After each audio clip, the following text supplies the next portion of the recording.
নমস্কার বন্ধুরা, রুচি রান্না কিচেনে সবাইকে স্বাগত। চলে এসেছি একটা নতুন রেসিপির সঙ্গে। আজ করব নান, বাটার নান। আর এই নান রুটি কম বেশি সবাই করতে পারেন। আমি কি করে করছি সেটা আপনাদের সঙ্গে শেয়ার করছি। এই রুটিটা এতটাই নরম যে দুদিন রেখে দিলেও এটা শক্ত হবে না। তো এই রুটিটা আমি খুবই সহজভাবে নান রুটিটা দেখাচ্ছি। তো চলুন দেখে নেওয়া যাক রেসিপিটা। আজ করব নান রুটি। তার জন্য এখানে আমি 700 গ্রাম ময়দা নিয়ে নিয়েছি। এই ময়দাটা আমি ভালো করে চেলে নিয়েছি। এবার এখানে আমি দিয়ে দেব টক দই। এখানে আমি 150 গ্রাম টক দই নিয়েছি, সেটা দিয়ে দিচ্ছি। আর এটা ঘরে পাতানো টক দই। এবার আমি দিয়ে দিচ্ছি হাফ চামচ বেকিং সোডা। বেকিং সোডা দেওয়ার পরে এখানে আমি দিয়ে দিচ্ছি হাফ চামচ বেকিং পাউডার। আর দিয়ে দিচ্ছি এখানে আমি স্বাদ অনুযায়ী লবণ। এবার এই সমস্ত উপকরণটা ভালো করে মাখিয়ে নিচ্ছি।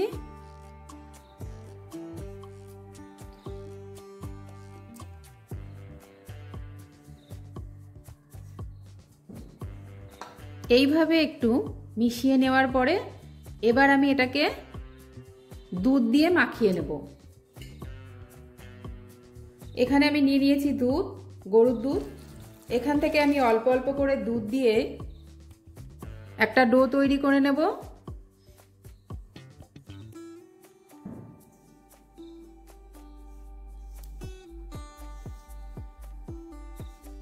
একবারে পুরো দুধ দেওয়া যাবে না, একটু একটু করে দিয়ে মাখতে হবে।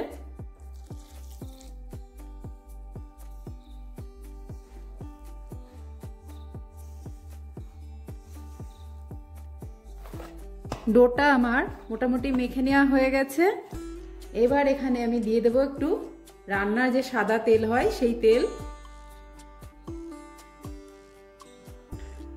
এখানে আমি দিয়ে দিচ্ছি রান্নার সাদা তেল, রিফাইন্ড তেল একটু দিয়ে উপরে আমি একটু মাখিয়ে নিচ্ছি। এখানে আমি 1 টেবিল চামচ মতো দিলাম তেল। ডোটা মাখানো হয়ে গেছে, এইভাবে রেখে দেবো আমি 20 মিনিট। এলাম 20 মিনিট পর। এবার আমি এই ময়দাটাকে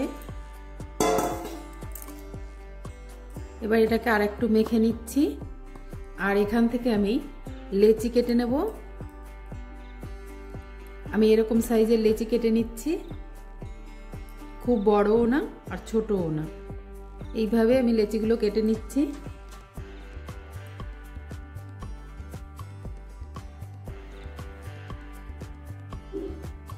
এবার আমি এখান থেকে লেচি নিয়ে বেলবো। এবার একটা করে লেচি আমি এইভাবে একটু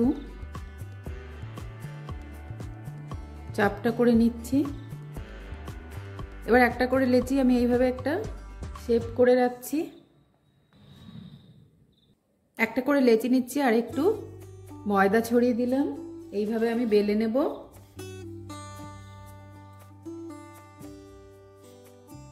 একটা আমার বেলা হয়ে গেছে। এবার আমি ধনেপাতা কুচি নিয়েছি, এটা উপর থেকে দিয়ে দেব।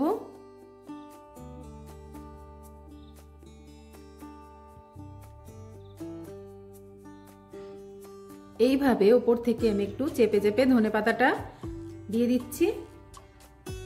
এইভাবে আমি একটা করে বেলে নিচ্ছি, নিয়ে নিচ্ছি এটার মধ্যে, ট্রেটার মধ্যে। আবারও একইভাবে আমি একটু ময়দা নিয়ে নিলাম। আর এইভাবে একইভাবে আমি আবারও বেলে নিচ্ছি। আর একটাও আমার বেলে নেওয়া হয়ে গেছে।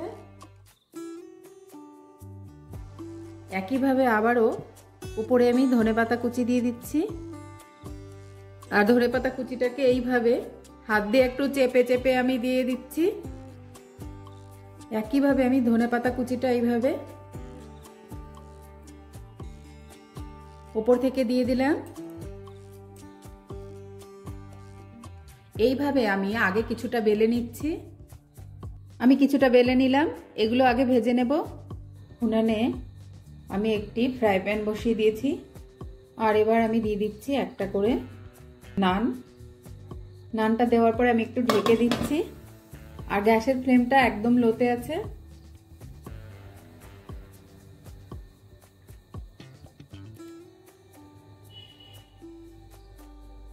আমি 30 সেকেন্ড ঢেকে দিলাম। এবার উল্টে দিচ্ছি।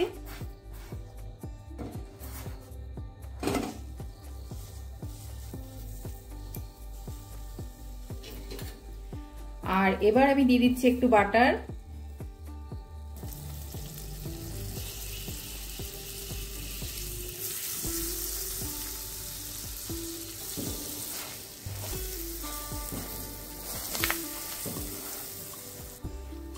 এটা আমি 1 মিনিট এই পাশে সেঁকে দিলাম। এবার উল্টে দিচ্ছি। একটা নান আমার রেডি হয়ে গেছে, তুলে নিচ্ছি।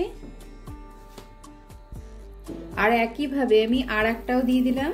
এবার আমি আর একটু ঢেকে দিচ্ছি। 30 সেকেন্ড করে ঢেকে দিলেই হবে।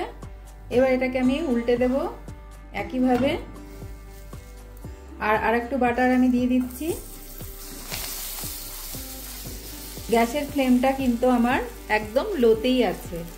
আর উল্টানোর পরে আমি আর ঢেকে দিচ্ছি না, ওই একবারই 30 সেকেন্ড ঢেকে দিলাম আর এইভাবে উল্টে দিয়েছি। এই নানটাও আমার হয়ে গেছে। মোটামুটি 1.5 মিনিট করে টাইম লাগছে এক একটা হতে। এটাও তুলে নিচ্ছি। একইভাবে আমি আর একটাও দিয়ে দিচ্ছি আর এইভাবে আমি সবগুলো ভেজে নেব। দেখুন কত সুন্দর ফুলে গেছে। এবার এটাকে উল্টে দিচ্ছি। 1.5 মিনিট করে এক একটা ভেজে নিতে টাইম লাগছে। খুবই অল্প টাইম, অল্প টাইমেই খুব সুন্দর করে ভাজা হয়ে যাচ্ছে নানগুলো। আর কত সুন্দর ফুলে উঠেছে।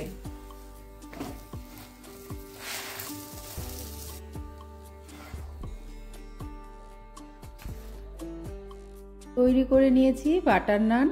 আর রেসিপিটা কেমন লাগলো কমেন্ট করে জানাবেন। ভালো লাগলে চ্যানেলটা সাবস্ক্রাইব করে সঙ্গে থাকবেন। আর এই নান রুটিটা কতটা নরম হয়েছে সেটা আপনারা দেখলে বুঝতে পাচ্ছেন। আর এইভাবে নান রুটি করলে এরকম নরম থাকবে অনেক সময় ধরে। তো রেসিপিটা কেমন লাগলো কমেন্ট করে জানাবেন। ভালো লাগলে চ্যানেলটা সাবস্ক্রাইব করে সঙ্গে থাকবেন। আজকের মতো এই পর্যন্ত। সবাই ভালো থাকবেন, সুস্থ থাকবেন। নমস্কার।